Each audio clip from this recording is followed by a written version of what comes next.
शिपाली राणा, आप देख रहे हैं कमोडिटी कॉल। बात करेंगे कमोडिटी बाजार की, तमाम प्राइस सेक्शन पर नजरें रहेंगी, लेकिन सबसे पहले समझने की कोशिश करेंगे सोने के बारे में कि किस तरीके का ट्रेड हो रहा है। प्राइसेस कम हुए हैं तो क्या खरीदारी पिक होते हुए दिखाई दी है, इस सब पर फोकस रहेगा। बात करेंगे कच्चे तेल की, जो कि $75 के आसपास बेस बनाते हुए दिखाई दे रहा है।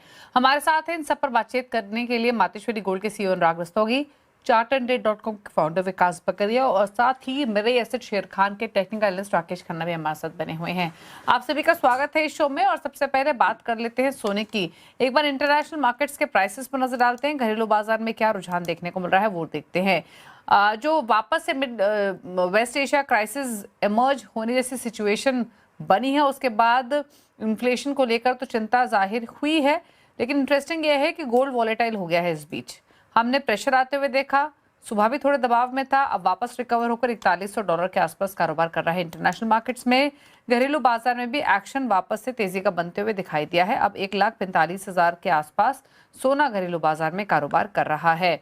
इनफैक्ट हमारे साथ अनुराग रस्तोगी बने हुए हैं। अनुराग जी नमस्कार, स्वागत है आपका। तो सबसे पहले तो जानना चाहेंगे कि जब कॉन्फ्लिक्ट का फेज चल रहा था तब हमने डिमांड डिप होते हुए देखी थी। डिमांड में तब से लेकर अब तक अगर बुलियन ट्रेड की बात करें स्पेसिफिकली, तो इम्प्रूव हुई है या फिर नहीं? और जो अगर इम्प्रूव हुई भी है तो ये जो रीसेंट एस्केलेशन की रिपोर्ट्स आ रही है वापस से डिमांड को डेंट कर सकती है क्या? बिल्कुल, आपने अभी जो आपका जो सवाल है वो बहुत अहम है, क्योंकि अभी पीछे जब कंडीशंस थोड़ी बेटर होना शुरू हो गई थी, तो जो आम इन्वेस्टर था उसने कहीं न कहीं पर एक वापस से मूवमेंट में आ गए थे लोग, और लोगों ने क्या अपना सेल और परचेज़ दोनों स्टार्ट कर दिया था।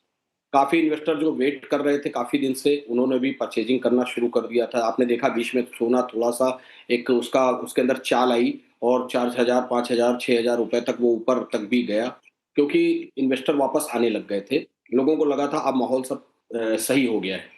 लेकिन वापस से जो ये कंडीशंस बनी, तो फिर वही कंडीशंस आकर के हम जहाँ चले थे वहीं खड़े हो गए, और लोगों का जो स्टैंड बाय मोड था, वापस आदमी रुक गया, जो जहाँ था वैसे ही है। तो मुझे लगता है कि आज के टाइम में मैं अगर अभी बात करूँ तो बिल्कुल डिमांड जहाँ जैसे ज़ीरो टाइप की थी वैसे ही है, और कोई बहुत अच्छी कंडीशन नहीं है मार्केट में, ना ज्वेलरी सेक्टर में और ना बुलियन सेक्टर में, दोनों में इस समय डिमांड नहीं है। और ख़ास तौर से मैं कहूँगा नॉर्थ इंडिया साइड में तो, और क्या पूरे देश में ही इस समय बारिश का माहौल हो गया है। तो इस वजह से भी थोड़ा कस्टमर की का रुझान कम है, और रही सही कसर इसने पूरी कर रखी है। तो मैं समझता हूँ अभी बिल्कुल ज़ीरो पे हम खड़े हैं। अच्छा, जब कॉन्फ्लिक्ट चल रहे थे, एक्टिवली अपडेट्स आ रही थी, तब भी आपसे बातचीत हुई थी और तब मुझे याद है अनुराग जी आपने कहा था कि जो डिमांड है 75-80% घट गई है। इतना बिजनेस कम हो गया है, 20-25% ही बिजनेस हो रहा है अगर पिछले साल से तुलना करें। तो जो पिछला एक महीना रहा जब हमने पीस, ईरान यूएस के बीच में पीस होने की बातचीत सुनी, उसके बाद हमने प्राइसेस पर भी उसका असर आते हुए देखा। कितना डिमांड रिवाइव हुई थी और अब back to 75-80% of non business पर पहुंचे हैं क्या? देखिए, मैं आपको बताऊँ, पीछे हमारा एक शादियों का भी सीज़न रहा है। पूरे देश में इस वक़्त शादियों का भी सीज़न है, ख़ास तौर से जो फॉर्मल इलाके हैं या रूरल एरिया है, उनमें ये मोस्टली शादी का सबसे मेन समय है। तो अगर इनको हम जोड़ लें तो कुछ एक 15 से 20% मोमेंटम आया था, चीज़ें बढ़ी थी, उसी का ये एक डिमांड भी निकल के आई थी। अगर 20% था तो वो 40% पे आ गया था, और लोग कस्टमर इस समय, क्योंकि शादी विवाह का समय था, तो बिना सोने और जेवर के तो हमारे यहाँ शादियाँ होती नहीं हैं, तो ये एक मोमेंटम था। लेकिन अभी आप देखिए कि वो वापस अपनी जगह पर, क्योंकि शादियों का सीज़न लगभग एक 7-8 दिन और बचा हुआ है, फिर ये खत्म हो जाएगा। और इसके बाद ये डिमांड मुझे लगता है वापस से घटने वाली है, और फिलहाल जितनी परचेजिंग थी लोगों की हो चुकी, क्योंकि जिनके अभी शादी विवाह है उन लोगों ने भी परचेजिंग कर लिया, और थोड़ा बहुत वो बुलियन में जो लोगों ने इन्वेस्ट करना शुरू कर दिया था वापस से, जो लोग काफी दिन से वेट कर रहे थे, उसी का मोमेंटम था। लेकिन अभी मैं कहूँ तो करंटली टाइम में हम आज की तारीख में हम वापस फिर वही 15 से 20% पे कंटिन्यू कर रहे हैं। ओके। और जो इन्वेस्टर्स हैं उनकी अप्रोच अभी क्या है? गोल्ड सिल्वर दोनों को लेकर ही कुछ पिक हुई थी क्या? इन्वेस्टमेंट बाइंग भी, और साथ ही क्या कस्टमर्स अभी प्राइसेस को लेकर थोड़ी एप्रिहेंसिव हैं क्या कि शायद और नीचे आ जाएंगे, इसलिए भी होल्ड कर रहे हैं क्या बाइंग? बिल्कुल, जो स्टैंड बाय पे जितने भी हमारे इन्वेस्टर वो होल्ड करके बैठे हुए थे, क्योंकि लोगों को लग रहा था कि 4 लाख रुपए के ऐसा माहौल बन रहा था कि चाँदी अभी 1,60,70,000 चली जाएगी, सोना 1,10,000 रुपए के आस-पास आ जाएगा, तो काफ़ी इन्वेस्टर वेट कर रहे थे। और उस कंडीशन में लोगों ने जब लगा कि नहीं, नहीं सोना भाग रहा है, ऊपर की तरफ भाग रहा है, तो काफ़ी लोगों ने उसमें इन्वेस्ट किया। लेकिन एक आम व्यक्ति, जो आम पब्लिक है, वो कहीं न कहीं अभी वेट कर रही है, और जो कस्टमर है, वो तो अपने रिसाइकिल गोल्ड को ज़्यादा इस समय वैल्यू दे रहा है। अच्छे-अच्छे ऑफ़र भी चल रहे हैं, काफ़ी ज्वेलर्स ने अच्छे-अच्छे ऑफ़र भी चलाए हैं, तो रिसाइकिल गोल्ड को ज़्यादा वो फ़ोकस कर रहा है। लेकिन जिनको लेना भी है, तो वो कहीं न कहीं अभी उनको लग रहा है कि सोना मद्दा होगा, वेट कर रहे हैं। तो इस कंडीशन में एक ऐसा एक माहौल बना है कि सोना अभी माइनस में है, लॉस मतलब डाउन होगा, तो इस तरीके से लोग वेट कर रहे हैं अभी। अभी बहुत से लोग जो उनकी ज़रूरत है, वही परचेज़ कर रहे हैं, शादी-विवाह वाले परचेज़ कर रहे हैं, आम कस्टमर नहीं निकल रहे। ओके। और एक और सवाल क्विकली, जो रिसाइकिल गोल्ड का पार्टिसिपेशन है वो कुछ कम हुआ है क्या, और प्राइसेस को लेकर आपकी राय क्या है अनुराग जी? देखिए, मैं आपको फिर कहूँगा कि जो अभी हमने पिछली बार भी आपसे यही कहा था कि अभी मैं बहुत कोई इसके ऊपर जाने के फ़ेवर में नहीं हूँ। मुझे अभी भी लगता है कि सोना और चाँदी डाउन होगा, और अभी एक अच्छा डाउन, अभी एक अच्छा डिप आना बाकी है। क्योंकि जो कंडीशंस बन रही हैं पूरे वर्ल्ड में, जो एक माहौल बन रहा है, उसमें कहीं पर भी अभी हमें मुझे सोने और चाँदी की डिमांड से ज़्यादा, और वो टोटल टोटल मुझे अभी फिर भी मैं कहूँगा पेट्रोल और गैस की ही सबसे ज़्यादा डिमांड होती हुई दिख रही है। लिहाजा जो भी देश हो, चाहे बैंक हो, उनका रुझान उस पर है, गोल्ड पर नहीं है। कोई देश भी इस वक़्त गोल्ड और इसमें अपने दिमाग को नहीं लगा रहा है। सबका सबका रुझान ये, इसीलिए हमारे इंडिया में भी इंडिया गुड डिलीवरी को ज़्यादा महत्व दिया जा रहा है। और आज की डेट में देखिए अभी आरबीआई ने एक सर्कुलर भी जारी किया है। जल्द ही हमारे यहाँ पर इंडिया की ही गोल्ड को वापस रि रिप्रोसेस कर करके, रिफाइनिंग कर करके और उसको लाने की तैयारी की जा रही है। और ये एक बहुत ही इम्पोर्टेंट चैप्टर होने वाला है, मील का पत्थर साबित होने वाला है, जब हम भारत के ही सोने को भारत में उपयोग होते हुए देखेंगे। ओके। इनफैक्ट राकेश, आपका व्यू क्या है गोल्ड प्राइसेस पर?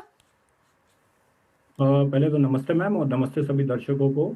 हमारा व्यू भी गोल्ड में नेगेटिव ही है। पहले तो मैं स्टार्ट करूंगा करेंसी से। करेंसी बहुत इंपॉर्टेंट रोल है इसमें।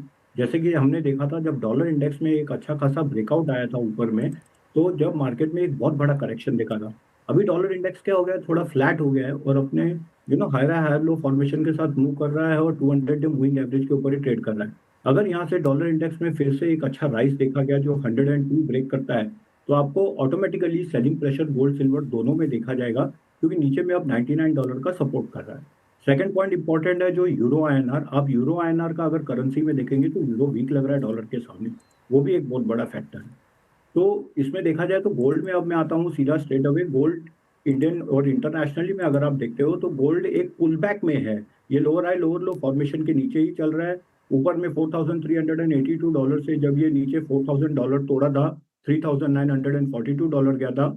एक ऊपर में राइस आया था $4,200 तक, और फिर से हमने वहां से सेलिंग प्रेशर देखा है। तो अब जब तक $4,200 एक बहुत स्ट्रॉन्ग रेजिस्टेंस है, अगर मार्केट में पुल बैक आता है तो फिर से बेचेंगे ही। नीचे में अभी ये बार अगर ये $4,000 तोड़ता है तो नीचे में 3,940 और $3,820 का टारगेट भी दिखाई दे रहा है। वही इंडियन रुपी में बात करूं तो मार्केट थोड़ा कंसोलिडेट हुआ और थोड़ा पॉजिटिव भी खुला है, मगर ऊपर में अभी भी 145,680 ये बहुत स्ट्रॉन्ग रेजिस्टेंस है, और 147। तो मैं सेलोन राइस में ही जाऊंगा। नीचे में अभी भी हमारा टारगेट जो है 140 ब्रेक करता है तो 135,600 तक का इंटैक्ट है। ओवरऑल ट्रेंड बेरिश लग रहा है। अब सिल्वर की अगर विकास मैं बात करूं, सिल्वर जी। गोल्ड से ज्यादा खराब लग रहा है। ओके, सिल्वर में कल तो ये जी जी राकेश, अपनी बात पूरी कीजिए सिल्वर।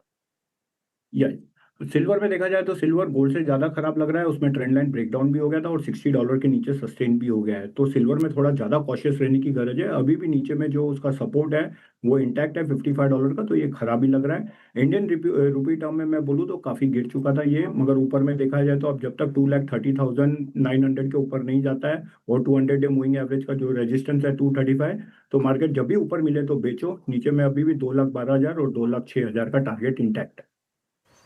ओके। विकास, आपकी राय क्या है गोल्ड सिल्वर दोनों पर? क्या सजेशन आप अपने क्लाइंट्स को दे रहे हैं? हाँ जी मैम, अभी क्लाइंटों को बोला जा रहा है कि जो अगर शॉर्ट टर्म के क्लाइंट्स हैं उनको थोड़ा वेट एंड वॉच बोला जा रहा है, और जो लॉन्ग टर्म के क्लाइंट्स है उनको बोला जा रहा है कि स्टैगर्ड मैनर में वो थोड़ा थोड़ा एंट्री कर सकते हैं। कॉमेक्स गोल्ड की अगर बात करूँ तो 3960 से 4000 पे बेस है। चाहे हम लोग नवंबर 2025 देखें या मार्च 2026 देखें, इस जोन से हमें इंटरनेशनल गोल्ड पे एक अच्छा खासा बाउंस बैक देखने के लिए मिला है। और इनसे में भी हम लोग देख रहे हैं कि 1,40,000 का जो जोन है, अभी रिसेंट में काफी बार होल्ड कर रहा है। कल का जो सपोर्ट लेवल था 1,42,500 था, जहां से हमें एक रात को करेक्शन के बाद में एक अच्छा खासा बाउंस बैक देखने के लिए मिला है। तो हम लोग जो शॉर्ट टर्म ट्रेडर्स उनको बोल रहे हैं कि 1,42,000 1,40,000 के करीब आप गोल्ड में पोजीशन बना सकते हो। 1,38,000 के स्टॉप लॉस पे जो रिलीफ रैली है 1,48,000 और 1,52,000 तक देखने के लिए मिल सकती है। और जो लॉन्ग टर्म ट्रेडर्स हैं जो गोल्ड में निवेश करना चाहते हैं लंबी अवधि के लिए, उनको बोला जा रहा है कि स्टैगर्ड मैनर पे 1,42,000 पे पोजीशन बनाइए, 1,30,000 का स्टॉप लॉस रखे और आने वाले दिनों में 1,65,000 के लक्ष्य देखने के लिए मिल सकते हैं। जी मैम। ओके, तो ये बात हुई सोने चांदी की। अनुराग जी शुक्रिया आपका आने के लिए शो में और अपने व्यूज देने के लिए। रुकने के साथ एक ब्रेक के लिए विकास बगरिया और साथ ही राकेश खन्ना बने हुए हैं। रुकने एक ब्रेक के लिए, ब्रेक पर फोकस करेंगे ट्रेडिंग स्ट्रैटेजीज पर। चलो आपके साथ हैं।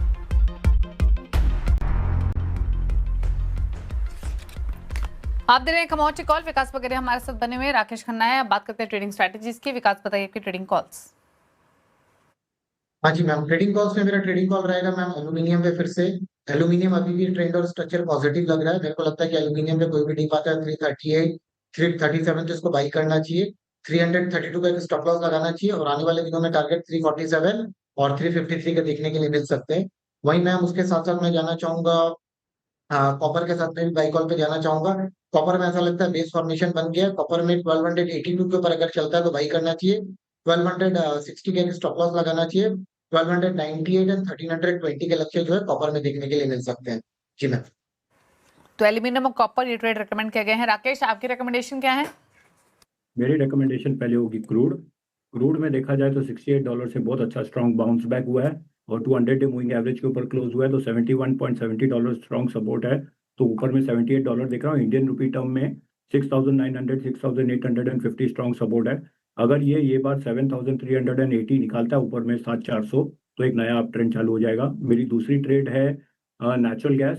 नेचुरल गैस में मैं बाय करना चाहूँगा। नीचे में 298 का स्टॉप लॉस है, ऊपर में 327 और 340 का टारगेट देख रहा हूँ। दोनों में मेरा ट्रेंड बाय, और क्रूड अगर बढ़ेगा तो गोल्ड सिल्वर गिरेगा। ओके, तो ये राय रही आपके लिए trading strategies point of view से। एग्री बाजार की तरफ रुख करते हैं और सीधे अब बात करते हैं स्पाइसेस की, स्पेशली टर्मरिक जो अच्छी स्ट्रेंथ दिखा रहा है, 2.5% ऊपर है। विकास बताइए क्या स्ट्रैटेजी आपकी? मैम डेफिनेटली टेक्निकली चार्ट और स्ट्रक्चर बहुत पॉजिटिव है। एक अच्छा खासा ब्रेकआउट देखने के लिए मिला है 17,600 के ऊपर पे। बाई के साथ रहना चाहूंगा। 17,700 के स्टॉप लॉस लगाना चाहिए। बाई कंटिन्यूड रहनी चाहिए। मेरे को लगता है कि आने वाले दिनों में 19,000 और 19,400 के जो लक्ष्य है वो टर्मरिक में देखने के लिए मिल सकते हैं। इसके साथ मैम अगर ग्वारगम की बात करूँ, ग्वार पैक की बात करूँ, तो ग्वारगम पे भी टेक्निकली आज एक अच्छा ब्रेकआउट देखने के लिए मिल रहा है। अगर आज का लेवल 12,200 के ऊपर ये थोड़ी देर भी सस्टेन कर रहा है तो मेरे को लगता है कि 12,800 एंड 13,000 के लक्ष्य देखने के लिए मिल सकते हैं। वहीं ग्वार सीट की भी बात करूं तो ग्वार सीट में भी एक फ्रेश ब्रेकआउट देखने के लिए मिल रहा है। 6,140 के स्टॉप लॉस लगाना चाहिए और इसमें बने रहना चाहिए। 6,360 से लेकर 6,600 के जो लक्ष्य है ग्वार सीट में देखने के लिए मिल सकते हैं। जी मैम। ओके, इनफैक्ट ग्वासीड ग्वारगम पर राकेश आपका व्यू क्या रहेगा? यहाँ अच्छी स्ट्रेंथ देखने को मिल रही है, हालांकि 6200 का लेवल इंपॉर्टेंट रहेगा, but closer to these levels ही ट्रेड करते हुए दिखाई दे रहा है। यस मैम, आप देखोगे कि एक बहुत बड़ा सेलिंग प्रेशर आने के बाद 6,600 से जब वो नीचे में गया तो ये बाउंस आया 5,600 तक, ये ब्रेकआउट हुआ है आज। एंड आई कंप्लीटली एग्री, बहुत पॉजिटिव लग रहा है आपके साथ में। बट यहाँ से अगर ये ब्रेकआउट आज का जो हाई है अगर कल वो निकालता है 6,285, तो then you should go for buy और सीधा ऊपर में 6,358 और 6,465। अगर नीचे में डिप मिलता है तो इसका स्ट्रॉन्ग सपोर्ट है 6,080 लेवल का, तो इसे बाई करना चाहिए। ओवरऑल पॉजिटिव लग रहा है। ओके, तो ओवरऑल पॉजिटिव लग रहा है। ग्वारसीड ग्वारगम दोनों ही अच्छी स्ट्रेंथ के साथ ट्रेड करते हुए। ग्वारसीड इस समय 1.5-2% ऊपर है, ग्वारगम में 2.5% की तेजी देखने को मिल रही है। 12,000 के नजदीक ग्वारगम ट्रेड कर रहा है। ये लेवल्स बहुत इंपॉर्टेंट रहेंगे पार होकर ट्रेड होने के लिए, लेकिन कई सालों के अंडर परफॉर्मेंस के बाद ग्वारगम ग्वारसीड में एक्शन लौटते हुए दिखाई दे रहा है। 1.5% से ज्यादा ऊपर है ग्वारसीड। स्पाइसेस का भी हमने जिक्र किया था, टर्मरिक पर चर्चा की, लेकिन अब देखिए कोरिएंडर को यहाँ भी 1.5% की मजबूती है, साइडवेज रहा है। जीरा आज भी 0.5% ऊपर ही है। अच्छा, एक राय कॉटन सीड ऑयल केक पर विकास, क्या व्यू रहेगा आपका 3730 पर ट्रेड करते हुए? हाँ मैम, इसमें जो स्ट्रक्चर है वो अभी कंसोलिडेशन टू पॉजिटिव लग रहा है। मेरे को लगता है कि नीचे में 3650 एंड 3600 का जो जोन है वो बहुत इंपॉर्टेंट सपोर्ट जोन है। इसके लेवल का जब तक नहीं टूटता भाई पे बने रहना चाहिए। हाई एंड पे 3950 तक ये मूव कर सकता है। जी मैम। ओके, तो कॉटन सी डॉल के एक 3727 के एग्जिस्टिंग लेवल्स दिखाई दे रहे हैं इस समय। कैस्टर पर एक नजर डालें तो यहाँ 0.1% के आसपास की तेजी है। भाव 7100 के आसपास कारोबार करते हुए दिखाई दे रहा है आज के सेशन में। तो ये रहा एग्री बाजार का हाल। और अगर नॉन एग्री स्पेस में देखें तो ऑलरेडी हमने चर्चा की, एक्शन लौटते हुए दिख रहा है सिल्वर में, बेस मेटल्स में कॉपर जिंक थोड़े एक्शन में दिखाई दे रहे हैं। चलिए, शुक्रिया राकेश और विकास आने के लिए शो में और अपनी स्ट्रैटेजीज रिकमेंड करने के लिए। इसी के साथ एक ब्रेक के उस पार अब देखिए आवाज समाचार। नमस्कार।